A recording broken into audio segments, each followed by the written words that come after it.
Hi everybody, good morning. So we are Acre 38 Farm and Homestead. So we actually moved to a large farm on 38-ish acres. We have no farming experience. We don't know what we're doing, and we are learning along the way. And I think it's great that people have really blown up into the homesteading and gardening and that community, specifically really since 2020 with all the COVID stuff. It's been pretty amazing. So anyway, so we have our 3 kids. It's my husband and I. It's my rooster Aladdin. And we actually downsized. We lived in a subdivision and we downsized from a 3,000 square foot house down to a 1,000 square foot house and have never looked back. It's the best thing ever. And I will never go back to a large house. So today I want to show you, just talking about the goats that we have today. So we have 4 weather goats. There they are. And they were kind of bottle babies we got from another lady who didn't want them anymore. So we have them all, and I will show you them today. This is Sunny. That's Mandalorian. That's Stormy. And then Valentino. And the goats are all affectionately named by our kids. The cool thing about the goats is that they are extremely friendly.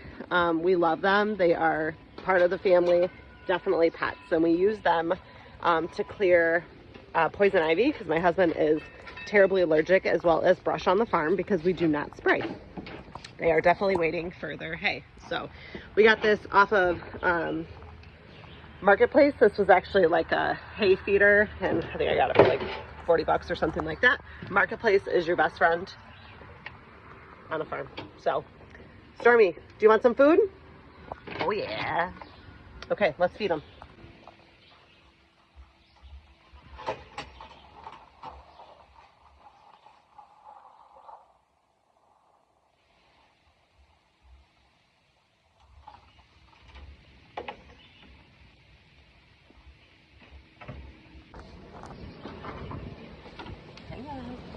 Hello. I know you are nosy. You're nosy.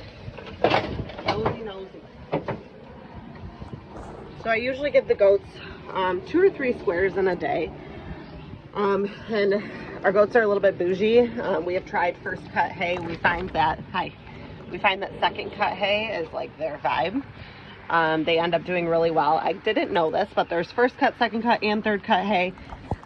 We get ours from a local farm, and they prefer second cut hay. We have tried first cut hay and we wasted multiple bales, and that was super frustrating. So just knowing, what your, goats' preferences are is a huge thing. So I want to talk about taking care of goats. So goats are actually super easy.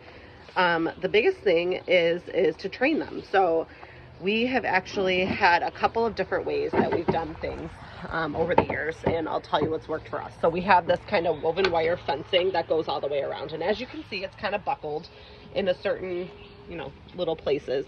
That's because our goats love to jump on it, and so it's super frustrating. And they actually ended up, as they got bigger, learning how to jump over it by hurling their body against the fence and then jumping over, which is really frustrating. So one thing I would totally recommend is actually some hot wire.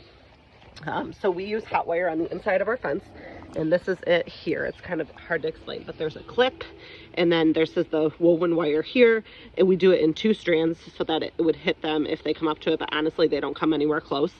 And then we just use the T-post here, and we go all the way around. As long as it makes a full connection from one way to another, so ours goes all the way around the pasture, it is not in front of our gate.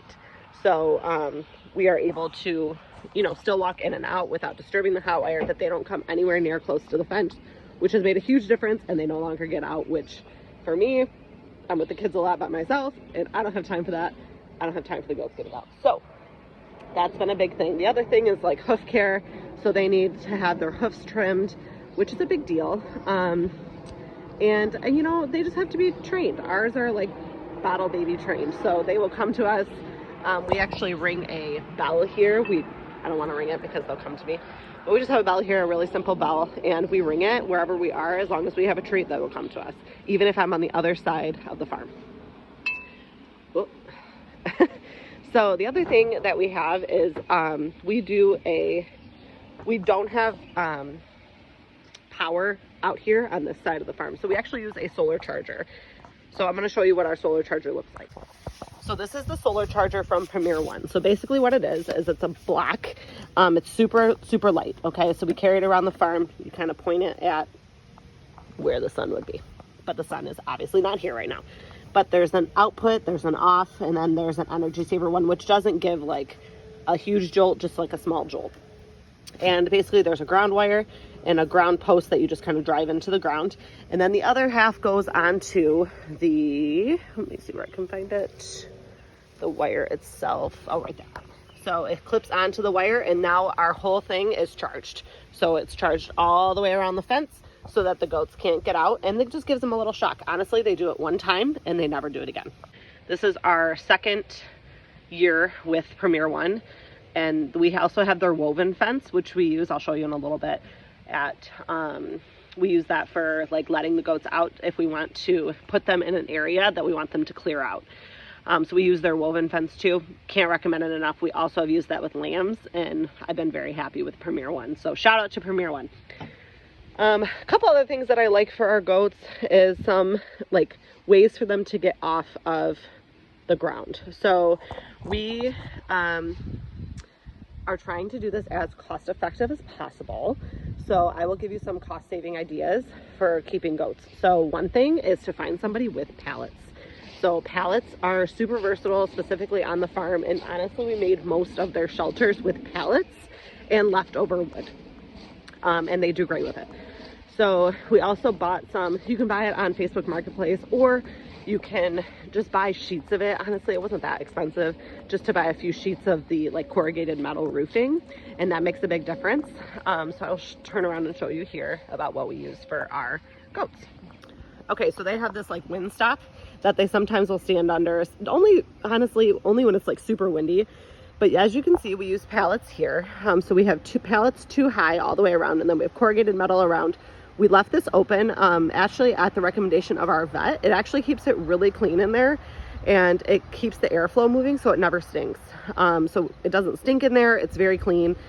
We actually are going in to deep bed it probably today because they need definitely more straw in there. But we have a platform in there for them, which is like right here. And the platform helps them to get off the ground. So goats don't really like to sleep on the ground. They love to sleep up on the platform. Sometimes they'll cuddle together and sleep together, but yeah, it's super easy. We actually built this with a bunch of leftover wood.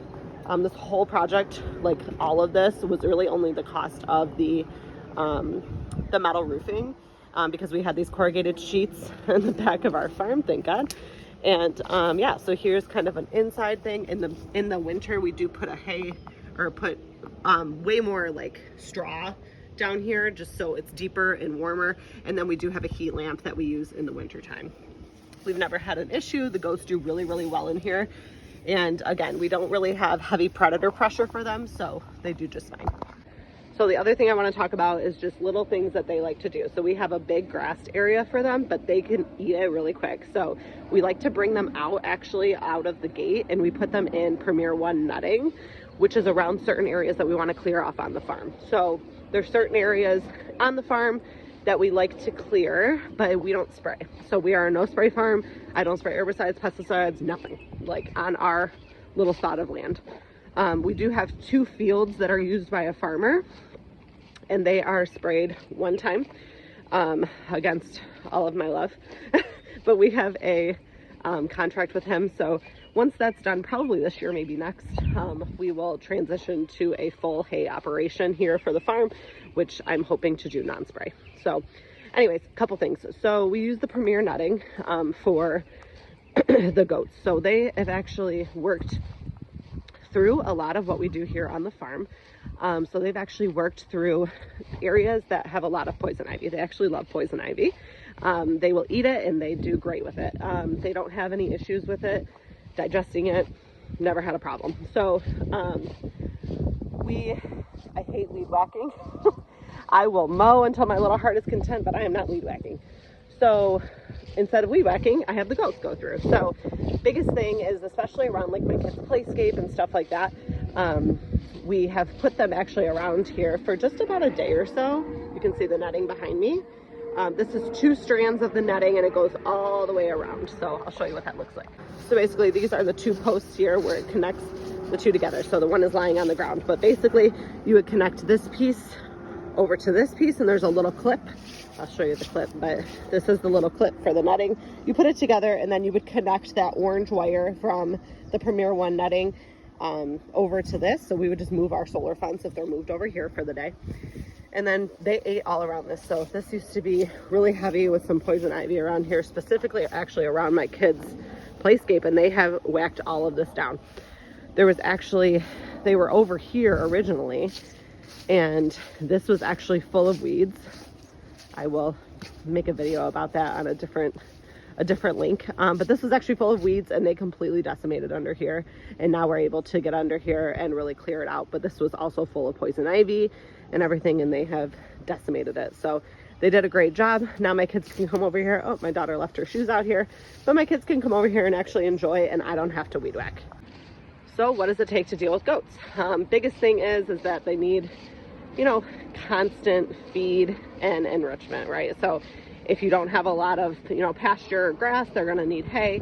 We use a sweet feed when we're trying to call them out, or when we ring the bell and need something for them to do.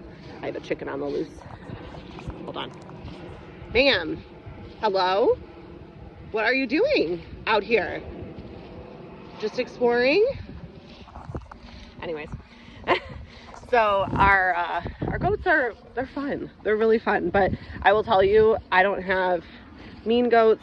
They're super sweet. They have horns, but I have 3 little kids and there's never been a problem. But they were bottle babies, so they're used to human contact.